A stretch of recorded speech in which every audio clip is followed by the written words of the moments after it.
speak out to the public if you're not going to tell people the truth? Why? There's a bunch of liars already. We don't need more. We don't need more liars. We don't need more people that sugarcoat everything and tell everyone you're all fine. Enough of that already. Yeah, I want to be a speaker. Why? I want to, give people chizuk. How are you going to give them chizuk? Tell them stories. Stories are nice, but they're not going to give people to change their life. So, you have to understand, this is not an easy business. It's not easy to tell people that they're wrong. Why? There's a prophecy that's telling you outright you're going to have a lot of enemies. Meaning, there's no such chance of you not having enemies. If you don't have enemies, that means you're not telling people the truth. If everybody likes you, that means you're not telling people the truth. Gemara says it. If there's a Rav of a city and everyone likes him, dangerous. That guy's a Rasha. Everyone likes the Rav, he's a Rasha, for sure. Why? He's not telling people the truth. It's impossible that everyone's going to like you. You have to have enemies. Not because you want it, but just because there are people that are against the truth.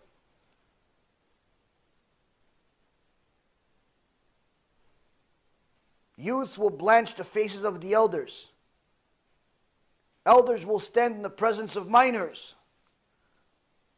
No respect from the younger generation. No respect whatsoever. I get parents calling me crying. My kid's cursing me out. My kid's yelling at me. My kid didn't come home yesterday, and so on and so forth. All types of things that are against the Torah. All types of things that are against the Torah. Parents are simply struggling with their kids. Instead of kissing their feet, the kids are torturing the parents. Instead of saying, thank you, Ima and Abba, for giving me food to eat and a house to live in. The kids are yelling at their parents because they didn't buy them a brand new car yet. That's part of the prophecy. All of this, Rabotai, and more, it's part of the prophecies of the end of days. And last but not least, it says that the daughter-in-law, the son will deride the father, the daughter-in-law will go against the mother-in-law. A man's enemies will be the people of his household. Guy's going home, his whole family makes fun of him. Woman goes home, instead of everybody says, oh, Ima, instead of that, they make fun of her. No, Ima, when are you going to clean? No, Ima, when are you going to cook? Yeah, well, I was working all day. Yeah, working, no schmorking. No, come on, make us some food. Like she's some shifcha, she's some cleaning lady. Guy comes home. Instead of the kids get excited to see the father. Abba, can I have some money? He didn't even say hello to me yet. Hello, you didn't say. No, okay, hello. Can I have money now? Calls his father by the first name, sits in his chair. What kind of generation is it? Generation of dogs, not people. And that's why the prophecy ends, who says, Pnei ado ke pnei hakelev. Who's the fault of all this?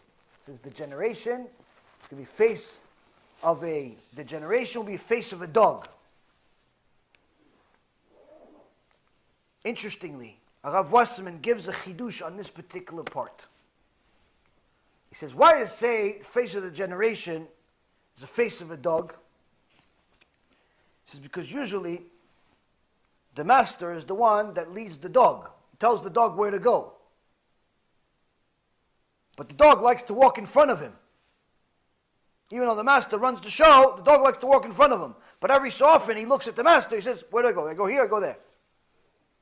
He says, at the end of days, at the time of Mashiach, unlike any other time, the rabbis of the generation are going to be the dog.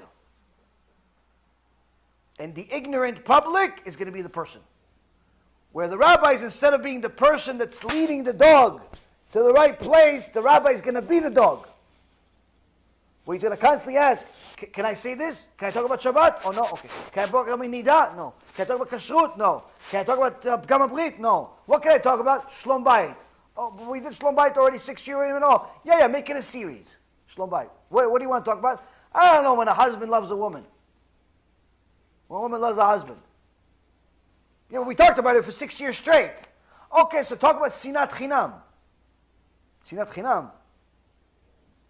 What about Sinat Chinam? You're going to solve it? You're going to stop hating your neighbors? No, but it's always good to pretend like we are. Rabbis are asking people for permission of what to talk about. Hey, Rabbi, listen, I want you to come to my kehillah and speak. Okay, great. I'll come. Okay, what are you going to talk about, Rabbi? Well, whatever you guys want. Well, listen, you can't really talk about Shabbat and the Holocaust and Tikkun HaBrit and Musar and, okay, so what do you want me to talk about? Care Bears? Why do you have me come? For what? No, give us chizuk. Watch YouTube. That's chizuk.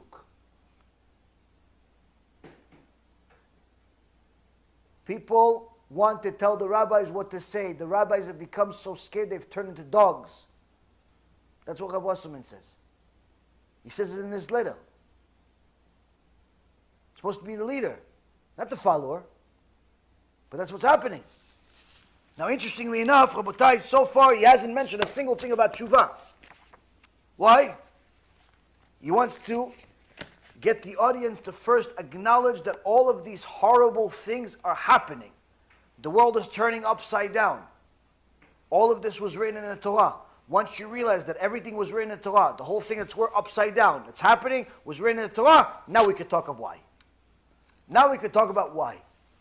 Because so far he hasn't talked about tshuva. He hasn't talked about the reason. He says there is a reason, and the prophets wrote about what the reason is, but he hasn't told us what the reason is. That we're going to do next week.